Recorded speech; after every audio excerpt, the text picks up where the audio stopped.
Police भरती MPSC सर्व स्पर्धा परीक्षांसाठी चालू घडामोडीवरती प्रश्न विचारले जातात। अतिशय कमी वेळात आपण हे प्रश्न घेत असतो, त्यामुळे व्हिडिओ शेवटपर्यंत पहा व असेच व्हिडिओ पाहण्यासाठी आपल्या चॅनलला सबस्क्राईब करा आणि व्हिडिओला लाईक करा। तर चला वेळ न घालवता आजचा पहिला प्रश्न पाहूया। क्रिप्टोकरन्सीला मालमत्ता म्हणून मान्यता देणारे पहिले न्यायालय कोणते आहे? तर त्याचं उत्तर आहे मद्रास उच्च न्यायालय। प्रश्न 2, भारतीय मानक ब्युरोच्या महासंचालकपदी कोणाची नियुक्ती करण्यात आली आहे? तर त्याचं उत्तर आहे संजय गर्ग यांची। प्रश्न 3, कोणत्या देशाने 5वा स्वदेशी लष्करी गुप्तचर उपग्रह यशस्वीरित्या प्रक्षेपित केला? तर त्याचं उत्तर आहे दक्षिण कोरियाने।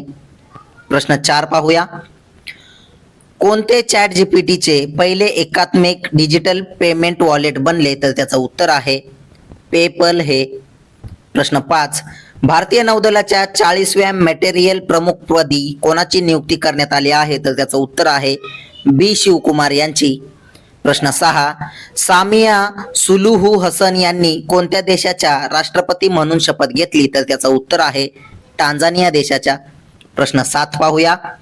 कोणत्या देशाने नवीन अणुपाणबुडी खाबरोवस्कचे अनावरण केले? तर त्याचं उत्तर आहे रशिया देशाने।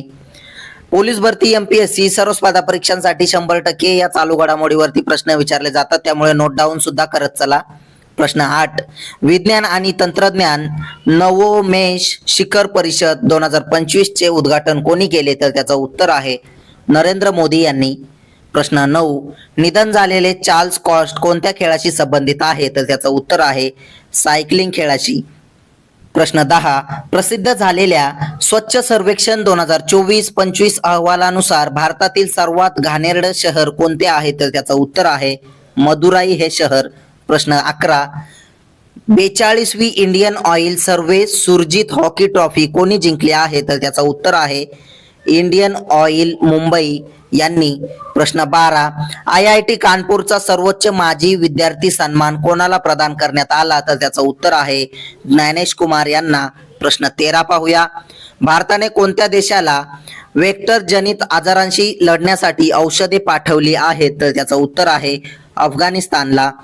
प्रश्न 14, नेदरलँड्सने 3500 वर्षे जुनी इजिप्शियन कलाकृती परत करण्याची घोषणा केली आहे, हे कशाशी संबंधित आहे? तर त्याचं उत्तर आहे थुटमोस 3 हे। प्रश्न 15, कोणाला भारतरत्न डॉक्टर भूपेन हजारिका राष्ट्रीय पुरस्कार 2025 प्रदान करण्यात आला? तर त्याचं उत्तर आहे येशे दोर्जी थोंगची यांना। प्रश्न 16 पाहूया। कोणत्या देशाचे राष्ट्रपती कार्लोस माझोन यांनी आपल्या पदाचा राजीनामा दिला? तर त्याचं उत्तर आहे व्हॅलेन्सिया देशाचे। प्रश्न 17, ICC महिला एकदिवसीय विश्वचषक 2025 चा विजेता कोण? तर त्याचं उत्तर आहे आपला भारत देश। प्रश्न 18, ICC महिला विश्वकप 2025 चा उपविजेता कोण? तर त्याचं उत्तर आहे दक्षिण आफ्रिका। प्रश्न 19, ICC महिला विश्वकप या स्पर्धेची सुरुवात कोणत्या वर्षी झाली? तर त्याचं उत्तर आहे 1973 ला। अतिशय महत्त्वाचा प्रश्न आहे, त्यामुळे नोट डाऊन करत चला। प्रश्न 20 पाहूया।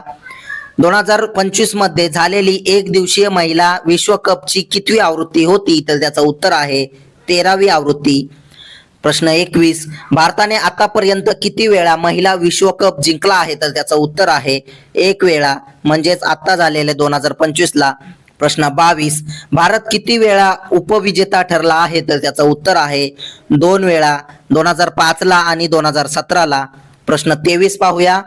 2025 अंतिम सामन्यात प्लेयर ऑफ द मॅच कोण ठरली? तर त्याचं उत्तर आहे शेफाली वर्मा। प्रश्न 24, 2025 विश्वकपाची प्लेयर ऑफ द सिरीज कोण ठरली? तर त्याचं उत्तर आहे दीप्ती शर्मा। प्रश्न 25, ICC महिला विश्वकप 2025 चा कालावधी काय होता? तर त्याचं उत्तर आहे 30 सप्टेंबर ते 2 नोव्हेंबर 2025 पर्यंत। असेच रोजचे चालू घडामोडीवरील प्रश्न अतिशय कमी वेळेत पाहण्यासाठी आपल्या चॅनलला सबस्क्राईब नक्की करा आणि व्हिडिओला लाईक करा। धन्यवाद।